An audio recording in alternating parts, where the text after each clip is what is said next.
Captain Jin gripped the controls of his battered salvage ship as it drifted through the graveyard of metal and dreams.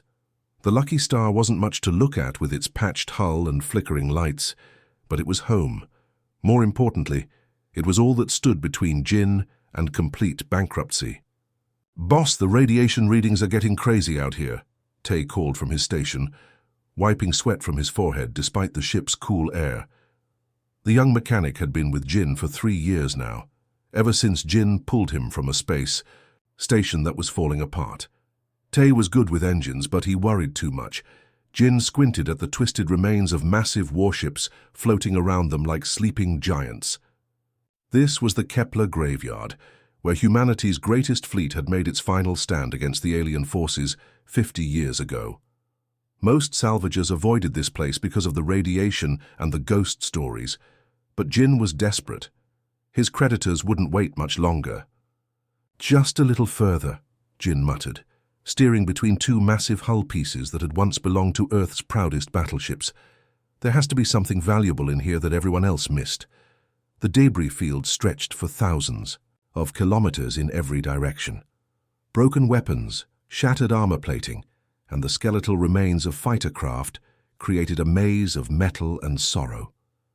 Jin had heard the stories from old veterans who sometimes drank too much at the station bars. They talked about the brave men and women who died here, fighting impossible odds to give the rest of humanity time to escape to the outer colonies. "Jin, seriously, we should turn back," Tay said, his voice tight with worry. "My grandmother always said places like this are cursed. Too many good people died here." But Jin wasn't listening. His scanner had picked up something unusual deep inside, what looked like the command section of a massive dreadnought. The readings were strange, showing both advanced technology and some kind of life sign. That was impossible, of course. Nothing could survive 50 years in this radioactive wasteland. Carefully maneuvering his ship through a gap in the warship's broken hull, Jin found himself in what must have been the medical bay. Emergency lighting still flickered weakly, powered by some backup system that had somehow kept running for decades. The air was thick with dust and the smell of old metal. There, in the center of the room, stood a stasis pod that looked completely untouched by time. Its surface gleamed like new, and soft blue lights pulsed gently around its edges. Jin's heart started beating faster as he approached it. Stasis technology was incredibly valuable, and a working pod could solve all his money problems. But when he wiped away the frost from the viewing window, Jin forgot all about money. Inside lay a woman who looked to be in her 30s, with short black hair and peaceful features. But it was the mechanical parts that made Jin's breath catch in his throat. Her left arm was clearly cybernetic, made of some advanced alloy that still gleamed silver. Tubes and wires connected to ports along her neck and spine, and Jin could see the faint glow of active systems beneath her skin. This wasn't just any survivor. The uniform, the advanced cybernetics, the military-grade stasis pod, it all pointed to one thing. This woman had been someone important in humanity's golden age, when they reached for the stars and nearly won. Jin's hands trembled as he reached for the pod's activation controls. "Don't do it, Jin!" Tay grabbed his captain's arm as Jin reached for the stasis pod controls. "We don't know what's in there. What if she's dangerous? What if the aliens put her there as some kind of trap?" Jin shook his head, staring at the peaceful face behind the frosted glass. "Look at her uniform, Tay. Those markings, that cybernetic arm. She's one of ours. She's human, and she's been trapped in there for who knows how long." "That's exactly why we should leave her alone," Tay whispered, his eyes wide with fear. "The dead should stay dead, boss. My grandmother always said that." But Jin had already made up his mind. His fingers moved across the pod's control panel, following the simple revival instructions displayed on a small screen. The pod hummed to life, its blue lights growing brighter as systems that had slept for decades began their careful work of bringing someone back from the edge of death. Steam hissed from vents around the pod as the temperature slowly rose. The woman's cybernetic arm twitched once, then again. Her eyes moved beneath closed lids like someone waking from a deep dream. Finally, with a soft click, the pod's lid opened. The woman's eyes snapped open suddenly, and she sat up so fast that Jin stepped backward. Her gaze darted around the room, taking in everything with the quick, efficient movements of a trained soldier. When she tried to speak, only a hoarse whisper came out. "Water," she managed to say. Jin quickly grabbed a water bottle from his emergency kit and handed it to her. She drank deeply, her cybernetic hand moving smoothly to hold the bottle while her human hand touched her throat gently. "Thank you," she said, her voice stronger now. "I am Commander Hana of the Earth Defense Fleet 7th Battle Group. What is your rank and unit?" Jin felt his heart sink a little. He exchanged a glance with Tay, who was hiding behind a piece. "Curved broken equipment. Ma'am, I'm Captain Jin of the salvage vessel Lucky Star. This is my crew member Tay. We're not military." Hana's enhanced eyes studied them both carefully. Jin could hear tiny mechanical sounds as her cybernetic systems scanned them. "Salvage vessel. What year is this? How long was I in stasis?" The question Jin had been dreading. He took a deep breath. "Ma'am, it's 2387. You've been asleep for 52 years. The color drained from Hana's face. Her cybernetic hand clenched into a fist, while her human hand trembled slightly. 52 years? That's impossible. The battle was supposed to last. "Only a few days. Where is Admiral Park? Where is my fleet?" Jin's voice was gentle but firm. "Commander, I'm sorry to tell you this, but the war is over. We lost. The alien forces pushed humanity back to the outer colonies.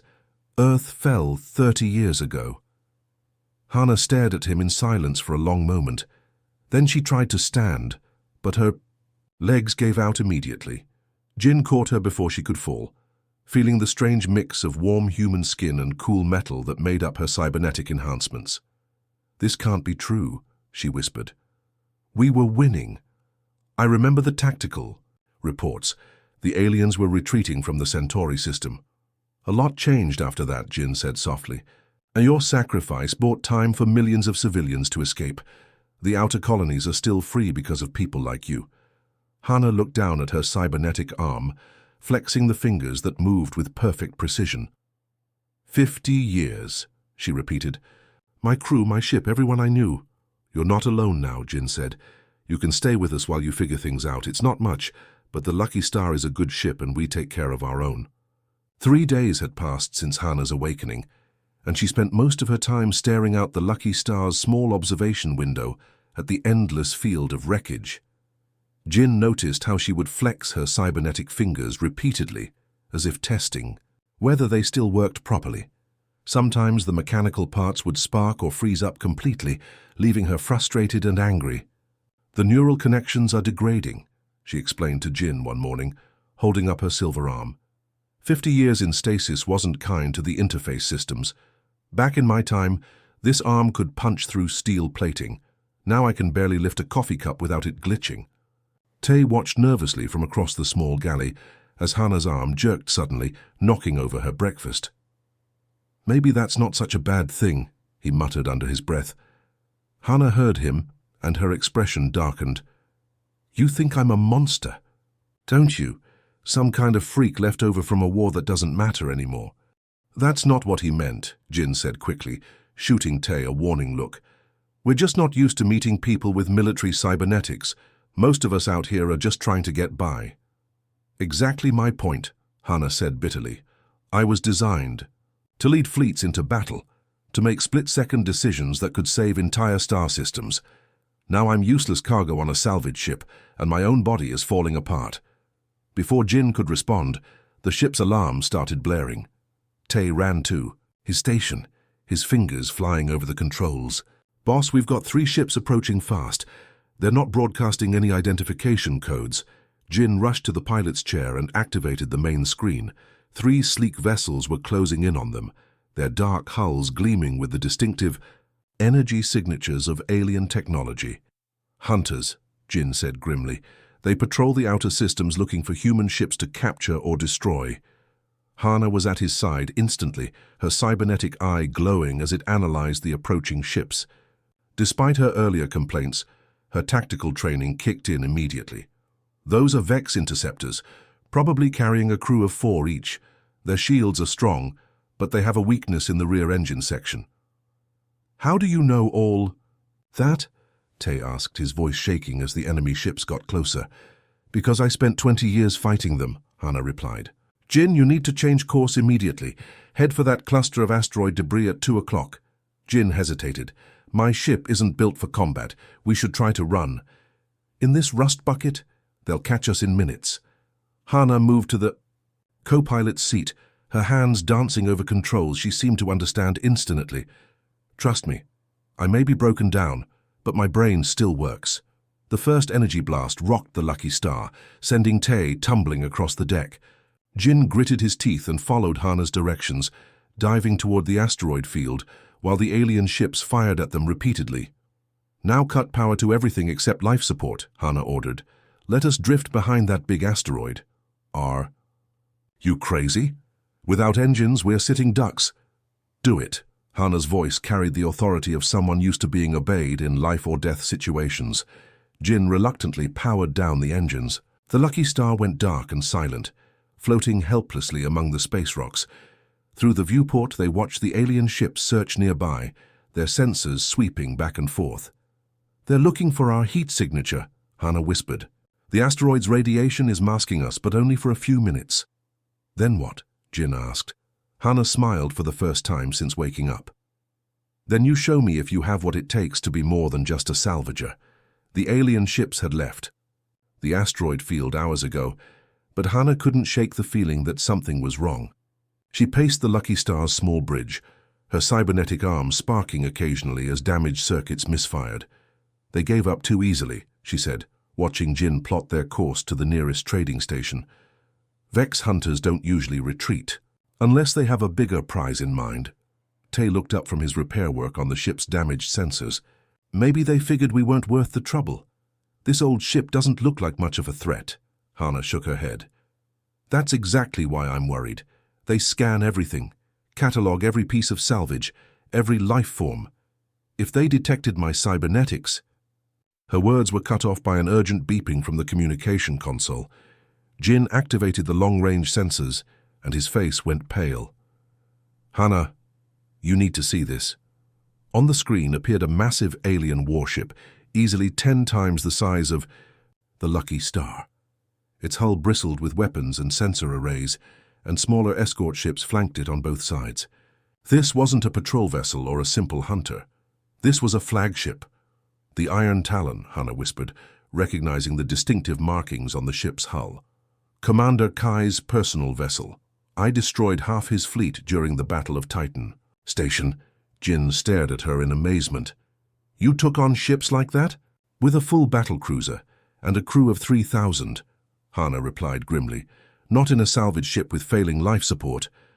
She moved to the pilot's station, her enhanced vision analyzing their options. Jin, how well do you know the broken? Nebula? Better than most, Jin said. I've been running salvage operations there for years. It's full of old mine shafts and abandoned stations, but the radiation makes navigation tricky. Perfect. That's our only chance. Hana's cybernetic eye glowed as she interfaced with the ship's navigation system. Kai thinks like a military commander.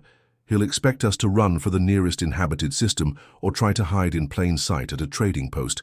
He won't expect us to dive into the most dangerous region of space. The Lucky Star's engines roared to life as Jin pushed them to maximum power. Behind them, the alien flagship began moving, its massive form cutting through space like a predator stalking its prey. The smaller escort ships spread out in a hunting formation, trying to cut off any escape routes. They're gaining on us, Tay reported, his voice tight with fear. Boss, maybe we should surrender. I heard some prisoners get treated decently. Not this time, Hana said firmly. Kai has been hunting me for 30 years. He won't be satisfied with just capturing me. He wants revenge for all the ships I destroyed, all the soldiers who died because of my tactical decisions. Jin gripped the controls tighter as enemy fire began lighting up the space around them. How do you live with that, knowing how many people died because of orders you gave? Hana was quiet for a moment, watching the colorful gases of the broken nebula grow larger ahead of them. You remember that every death meant something. Every sacrifice bought time for families to escape, for children to grow up free. That's what soldiers fight for, Jin. Not for glory or conquest, but for the chance to give others a better tomorrow. The first wisps of nebula gas began streaming past their viewport as they entered the dangerous region. Jin's hands moved expertly over the controls, following routes he'd mapped years ago while dodging radiation pockets that could fry their electronics. Kai's ships are having trouble with the interference, Hana observed with satisfaction. Their advanced sensors work against them here, but their relief was short-lived. The alien flagship was adapting, using older navigation methods to track them through the nebula. The Lucky Star shuddered as another blast from Kai's flagship nearly clipped their port engine. Jin threw the ship into a steep dive toward a cluster of abandoned mining platforms, hoping the metal structures would provide cover from the alien weapons. "Nice flying," Hana said, gripping her chair as the ship rolled to avoid another energy burst. But as she spoke, her cybernetic arm suddenly went completely still, and she gasped in pain. "Hana, what's wrong?" Jin asked, trying to keep his eyes on both the controls and his passenger. She pressed her human hand against her chest, her face pale and sweating. "Something's not right. The power distribution system, it's overloading." Her cybernetic eye flickered like a dying light bulb. Teima looked back from his station in alarm. "Boss, her arm's smoking." Indeed, thin wisps of smoke were rising from the connections where Hana's cybernetic limb joined her shoulder. Worse, Jin could see the veins in her neck glowing faintly blue, as if electricity was flowing through her blood. "The stasis pod," Hana managed to say through gritted teeth. 50 years of hibernation damaged the power regulation systems. "My cybernetic heart is drawing too much energy." Jin's blood ran cold. "Your heart is cybernetic? Battle damage from the war." Hana's breathing was becoming labored. Alien plasma blast. Had to replace it with a mechanical pump. But now, it's failing and it's taking the rest of my systems with it. Another impact rocked the ship, but Jin barely noticed. His mind was racing, trying to think of solutions. They were hours away from any medical facility, assuming they could even find one that understood 50-year-old cybernetic technology. Take the controls," Jin ordered, jumping up from the pilot's seat. "Keep us moving, but don't engage the enemy. Just buy me time." "Time for what?" Tay asked, his hands shaking as he grabbed the flight controls. Jin was already running toward the engine room. "I'm going to save her life." In the ship's cramped engine compartment, Jin pulled out his toolkit and started disconnecting one of the auxiliary power cells. It was designed to provide backup power to the ship's life support systems, but it might work for something else entirely. "Jin, what are you doing?" Hana had followed him, moving slowly and leaning against the wall for support. "Your heart needs a steady power source, right? Well, this power cell has been keeping my ship alive for 3 years. Maybe it can keep you alive too." Hana stared at him in shock. "You can't be serious. That's ship-grade equipment. The voltage levels are completely different. It could kill me." "You're dying anyway," Jin said simply, pulling out a medical kit he'd bought years ago but never used. "At least this gives us a chance." "Jin, you don't understand. If you connect me to your ship's power grid and something happens to the Lucky Star, then we live or die together," Jin said, meeting her eyes. "Now lie down and let me help you." The makeshift surgery took 2 hours, with Tai somehow managing to keep them alive and hidden among the mining platforms. Jin had never performed anything more complicated than basic first aid, but Hana guided him through every step, her voice growing weaker as her original power system failed. "Connect the positive lead to the port behind my left ear," she whispered. "And Jin, if this doesn't work—" "It's going to work," Jin said firmly, making the final connection. The power cell hummed to life, and suddenly Hana's cybernetic eye blazed with renewed brightness. Her mechanical arm moved smoothly, and the blue glow in her veins stabilized to a steady, healthy pulse. "How do you feel?" Jin asked. Hana sat up slowly, flexing her fingers in amazement. "Stronger than I have since I woke up. But Jin, do you realize what you've done? My life is now connected to your ship. If the Lucky Star dies, I die with it." Jin smiled tiredly. "Then I guess I'll have to take better care of my ship." The Lucky Star drifted silently through a dense asteroid field. Hidden among rocks the size of city buildings, Jin had found this hiding spot 3 days ago, after Hana's emergency surgery. Her new connection to the ship's power system meant she was stronger than ever, but they were still trapped. Kai's fleet was searching every sector, and it was only a matter of time before they were found. "We can't run forever," Hana said, studying the tactical display on the ship's main screen. "Kai knows these hunting grounds better than anyone. He'll find us within the week." Tay looked up nervously from where he was repairing a damaged control panel. "So what do we do? We're just a salvage ship. We don't have weapons or armor or anything." Hana turned to face both men, her cybernetic eye glowing softly in the dim bridge lighting. "That's where you're wrong. You have something more valuable than weapons. You have human courage, and you have each other." Jin shook his head. "Hana, I appreciate the confidence, but we're not soldiers. I've never fired a shot in anger, and Tay here gets nervous when the food recycler makes strange noises." "Hey," Tay protested. "That recycler does make suspicious sounds." Hana smiled, the first genuine smile Jin had seen from her since she'd awakened. "Do you know what I was before the war? Before all this cybernetic enhancement and military training, Jin?" And Tay shook their heads. "I was a cargo pilot just like you, flying supply runs between the inner colonies, trying to make enough credits to keep my ship running." She gestured to her mechanical arm. "I never wanted to be a soldier. The war chose me, not the other way around." "But you became one of the greatest commanders in human history," Jin said. "Everyone knows the stories about the Iron Commander. Stories have a way of growing bigger than the truth," Hana replied. "But I'll tell you what really happened at the Battle of Kepler Station, since we have time." She moved to the center of the bridge, her enhanced vision calling up holographic displays that showed star charts and fleet movements. 300 alien ships against our 50. Everyone said it was impossible, that we should retreat and save what forces we could. Tay leaned forward, fascinated despite his fear. "But you didn't retreat." "No, we didn't. But not because we were brave or foolish. We stayed because we remembered what we were fighting for." Hana's voice grew stronger as she spoke. "There were 2 million civilians on Kepler Station, families, children, elderly people who couldn't evacuate in time. If we ran, they would all die." Jin found himself sitting straighter, caught up in the story. "So what did you do?" "We used what we had. Our ships were smaller and faster than theirs. Our pilots knew every asteroid, every navigation hazard in the system. Most importantly, we trusted each other completely." Hana looked directly at Jin. "The same advantages you have right now."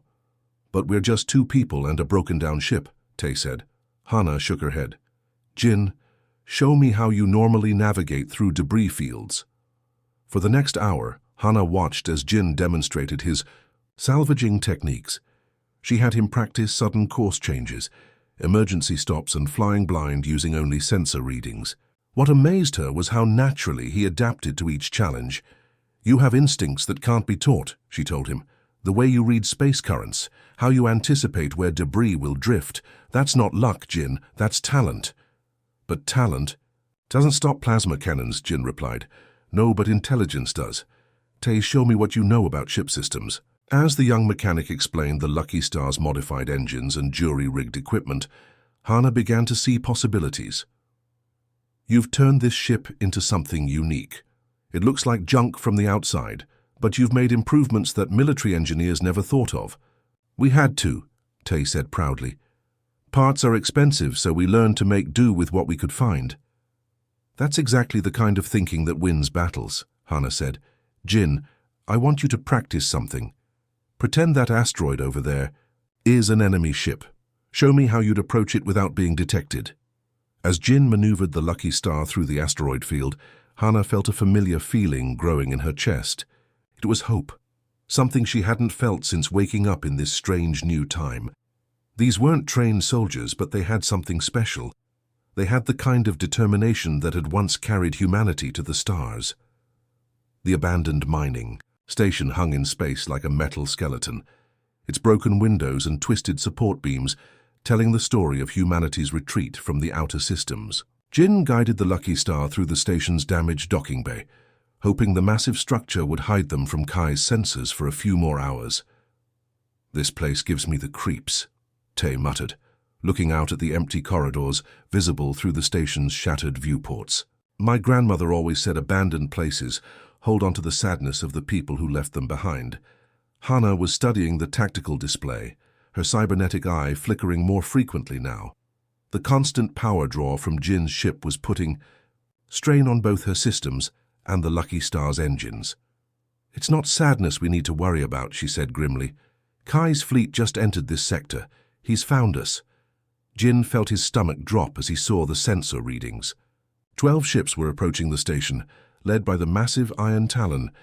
There was nowhere left to run, and even if there was, the Lucky Star's engines wouldn't last another hour of hard flying. "We could surrender," Tay suggested weakly. "Maybe they'll let us live if we give up peacefully." "Kai doesn't take prisoners," Hannah replied, her voice steady despite the flickering lights around her cybernetic implants. "Not from me, anyway. He's been hunting me for 30 years. This is personal." Jin stared out at the approaching fleet and made a decision that surprised even himself. "Then we fight." Both Hannah and Tai stared at him in shock. "Jin, we've got 1 ship against 12, Tay said. "That's not fighting, that's suicide." "Maybe," Jin said, moving to the pilot's controls. "But Hannah's been teaching us that humans don't give up, even when the odds are impossible. If we're going to die anyway, let's make it count." Hannah's expression shifted from surprise to something that looked almost like pride. "All right then. Tay, I need you to reroute all available power to the engines and shields. Strip everything non-essential." "What about life support?" Tay asked, his hands already moving over the control panels. "We won't need it long enough to matter," Hannah said grimly. "Jin, remember what I taught you about using the environment to your advantage. This station has dozens of fuel tanks that were never properly emptied. If we can lure them close enough," Jin's eyes widened as he understood her plan. "You want to turn the entire station into a bomb. Not the whole station, just the sections with the most volatile chemicals stored in them." Hannah's cybernetic systems were sparking more frequently now, but her tactical mind was still sharp. "The explosion won't destroy all of them, but it might even the odds." The first alien ships were already entering the station's outer perimeter, their weapons charging, for what they thought would be an easy kill. Jin took a deep breath and fired up the Lucky Star's engines, pulling away from the docking bay, and flying straight toward the approaching enemy. "Are you insane?" Tay shouted, as plasma bolts began lighting up the space around them. "Maybe a little," Jin admitted, throwing the ship into a spinning dive that took them between 2 alien interceptors. "But Hannah's right. We've got advantages they don't expect. The Lucky Star might have looked like a piece of junk, but Jin's modifications had given it surprising agility. He wove between the enemy ships like a dancer, leading them deeper into the station's superstructure where their larger vessels couldn't maneuver as easily. "Now, Jin!" Hannah shouted. Jin fired the ship's mining laser, not at the enemy ships but at a cluster of chemical storage tanks 50 meters away. The explosion lit up space like a miniature sun, and the shockwave sent 3 alien ships tumbling out of control. "That actually worked!" Tay yelled in amazement. But their celebration was short-lived. The Iron Talon was moving into position, its massive weapons array targeting the Lucky Star. Hannah's systems were failing rapidly now, sparks flying from her cybernetic arm as the power demands finally overwhelmed both her body and the ship. "I can't maintain the connection much longer," she gasped. Her human hand pressed against her chest where Jin's power cell was working overtime to keep her alive. Jin looked at her, then at the massive enemy flagship bearing down on them, and made another impossible decision. "Then let's make sure this last shot counts." The Iron Talon's main cannon was charging, its barrel glowing with deadly energy that could vaporize the Lucky Star in a single shot. Jin pushed his ship's engines beyond their limits, trying to stay ahead of the massive flagship's targeting systems, but he knew they only had seconds before Kai delivered the killing blow. "Jin, get us behind that broken fuel processor." Hannah shouted over the sound of alarms and sparking electronics. Her cybernetic systems were failing rapidly, smoke rising from the connections at her neck and shoulder. "If we can reach the station's old mining equipment, we might have a chance." Jin threw the ship into a desperate dive, weaving between twisted metal beams and floating debris. Behind them, smaller alien fighters were closing in, their plasma cannons lighting up the darkness. One blast clipped the Lucky Star's port wing, sending the ship spinning. "I'm losing control," Jin yelled, fighting with the steering controls as the ship tumbled toward a massive piece of station wreckage. Without thinking, Hana reached over with her cybernetic arm and grabbed the co-pilot controls. Her enhanced reflexes and computer-assisted targeting helped steady the ship, but Jin could see the effort was costing her. Blue electricity was arcing between her mechanical parts, and her cybernetic eye was flickering like a dying light. "Hana, you're burning yourself out," Tay called from his station, where he was frantically trying to keep the ship's systems running. "I know," she replied through gritted teeth, "but it's the only way." They reached the cover of the old mining platform just as the Iron Talon fired its main weapon. The energy beam carved through space, where they'd been a split second before, melting a section of the station into glowing slag. "We can't keep running," Jin said, looking at the tactical display. They were surrounded now, with alien ships moving to block every escape route. "Hana, your plan with the mining equipment, will it actually work?" Hana studied the station's layout through her failing cybernetic connection to the ship's computers. "There's an old plasma drill at the heart of this platform. It was designed to cut through asteroid cores. If I can overload its power systems and direct the beam at Kai's ship—" "That would take massive amounts of energy," Tay said, "more than our ship can provide." Hana looked at Jin with an expression he'd never seen before. It wasn't the face of a hardened military commander, but of a woman who had found something worth dying for. "Not the ship's energy. Mine."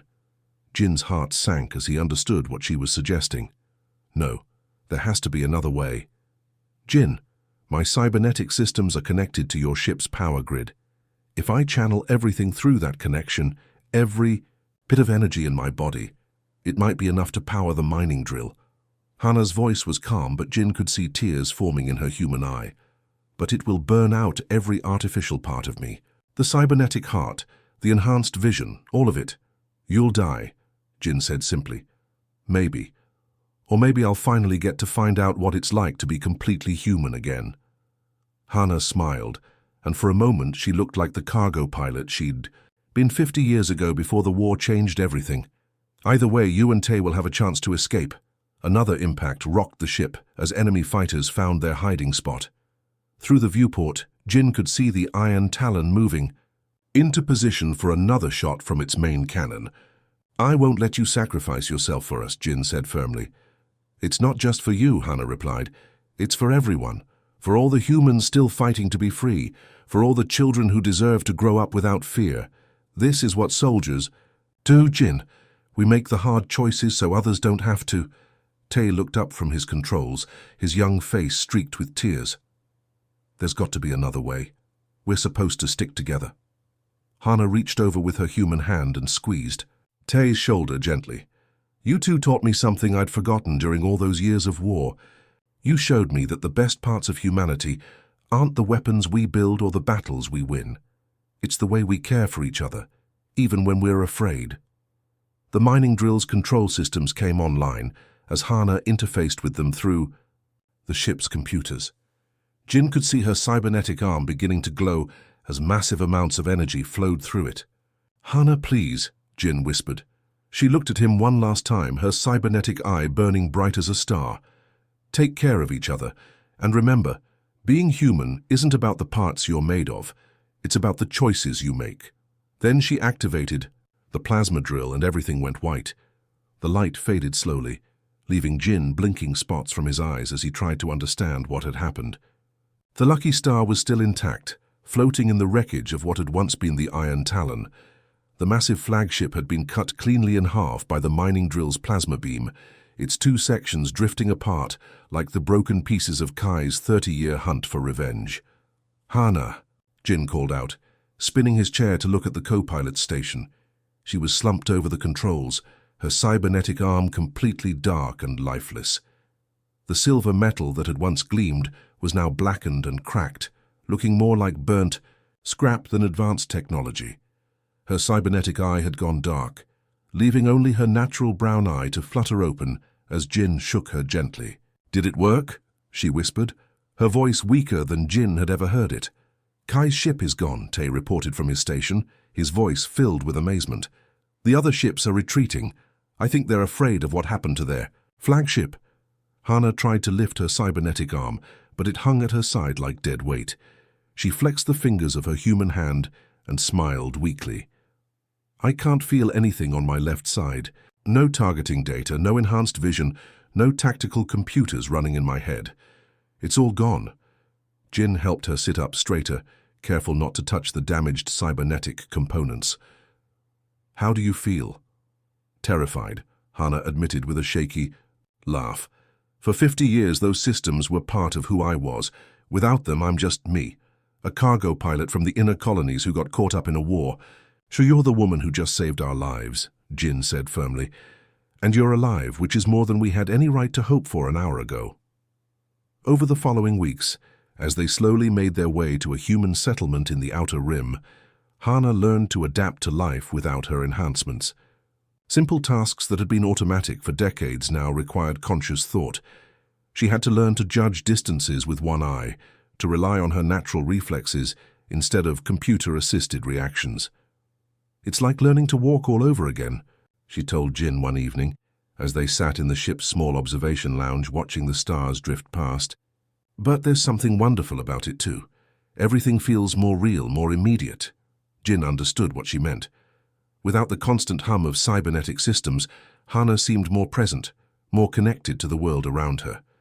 She laughed, more easily, cried without shame when they passed the memorial sites of old battles, and touched everything with the curiosity of someone experiencing the universe through purely human senses.